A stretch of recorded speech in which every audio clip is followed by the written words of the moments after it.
Since 1994, Michael Nazir-Ali has served as a Bishop of Rochester. In 1999, he entered the House of Lords and is well known for his strong views on the Anglican Communion. We talked about the Communion's prospects, faith in Britain, and his plans for the future. Bishop Michael, Rowan Williamss recently warned of chaos and division in the Anglican Communion. How deep do you think the fractures really are? I think they're quite deep, really, because it's not a single issue matter. There are some people who want to hold on to traditional Christian belief as Anglicans have received it. And there are others who are not only at the boundaries, but some of them have crossed those boundaries in terms of belief about God, about the sacraments, about marriage and family, about Christian living. So they are quite fundamental. And where would you say you stand on that boundary? Well, I'm definitely on the traditional side, though of course I do recognize that we live in a very fast-changing world, and that the world presents new issues for Christians all the time. And Christians have to address those issues, but they need the tradition, they need the Bible, they need what Christians have thought in past ages to help them to address those issues. Now, the Anglican Consultative Committee is currently in session in Jamaica, and they're debating this new Anglican Covenant. Could you explain what that covenant is and what you think about it?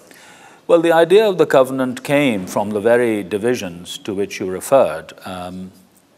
And people thought that if churches continued to do whatever they liked, then there would be chaos, as you've just reminded us. So the idea of the covenant was that all the churches of the communion would subscribe to a common covenant about faith and Christian life, so that people just didn't go off unilaterally and did things that were unacceptable to others. So do you think that the consecration, for example, of gay bishops is something that is fundamentally at odds with the way the communion should be? Yes, I think that is just a presenting issue. I mean, the division is not about gay bishops. The division is about human sexuality and what is God's purpose in making us sexual beings and how we should express our sexual nature. And that has to do with how Christians live out their marriage, for example, questions about family, but also, of course, because those who are ordained have a special responsibility to exhibit gospel truths that applies to clergy, deacons, priests, as well as bishops. So that is why it's become such a divisive issue. In what way is the current draft of the covenant a example of having your cake and eating it, as you recently described it? Well, not all of it. I mean, some of it is an improvement on previous drafts. I think the theology and the ecclesiology, their way of thinking about the church, that is much better than the previous drafts. But I think the decision-making about what to do where there is a division, which is, of course, the issue, it is very weak on that, and all it says is that a particular body will recommend to the churches and to the instruments of communion what to do, but there is no direction in terms of what decision those churches and instruments of communion should make, which will mean that it's a take it or leave it. And people may well decide to leave it, and that leaves us exactly where we are. So are you optimistic about the future of this document and indeed the communion as a whole? I think that part of the document, which is about decision-making when something goes wrong, has to be strengthened. And is that going to happen? Well, I'm praying that it might. Let's see. So, turning to the UK itself now, you recently wrote that the long withdrawing roar of the sea of faith seems to be getting louder. Yes. What did you mean by that? Well, it is in my ears anyway. I think what has happened is that political correctness, allied with a kind of militant secularism, is driving the Christian faith out of the public sphere. And for a country where you cannot understand its institutions, its laws, its customs, its values, its art, without reference to the Christian faith, that is a very dangerous development. Now, you've just mentioned how our institutions are in some way based or founded on Christian values. A poll out recently said that 77% of British Muslims identified with the UK and its institutions, whereas only 50% of the general public did. So what does that suggest for you about the way Muslim integration is going in the UK? Yes, polls, of course, say different things, and it all depends on what questions are asked. But the first thing I would say is that integration is not necessarily assimilation.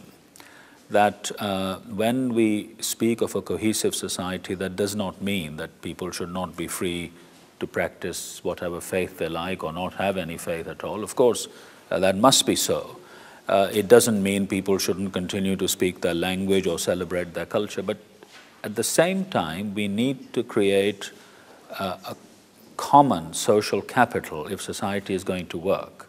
That means adherence to some common values. It means a lingua franca in which everyone can work. So what are those common values in England?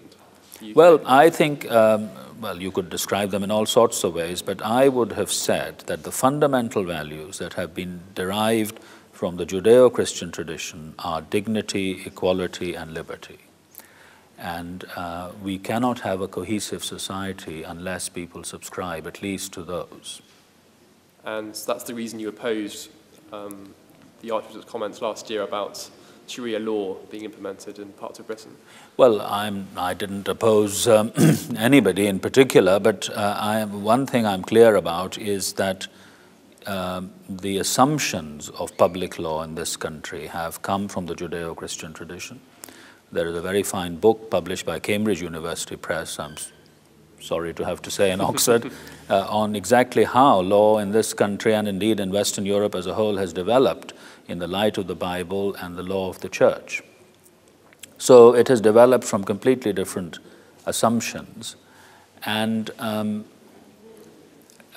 Sharia has developed from other assumptions. So even if you introduced family law, which was the case at issue into this country, there would be all sorts of difficulties about monogamy and polygamy, for instance, about the nature of divorce, about custody of children, about laws of inheritance, about laws of evidence, etc., etc. So I don't think that it's a good idea to admit any religious law, as it were, into public law in this country. But on the other hand, we need also public law as it develops to take account more and more of conscience. And recent events have shown that it is taking less and less account of it. Now, Sharia law, you've spoken of, has recently been seen much more prevalent in Pakistan, yes, thanks to the Taliban. What are your thoughts on that? Well, I think it's a very regressive development indeed. I mean, one of the things the Taliban have done recently is to blow up a Catholic school for girls in Swat, which had been educating girls for 75 years. Well, is this what we want? This is not the direction I want for Pakistan, or indeed for any country. So this is very serious, and I hope that Pakistani forces will regain control and that Pakistani law will apply generally throughout that land, and not just some parts of it. And one final question. You've announced your intention to resign. What are your plans for the future? Well, one of the things I'm hoping to do is to work with churches under pressure in the Middle East, in South Asia, West Africa, and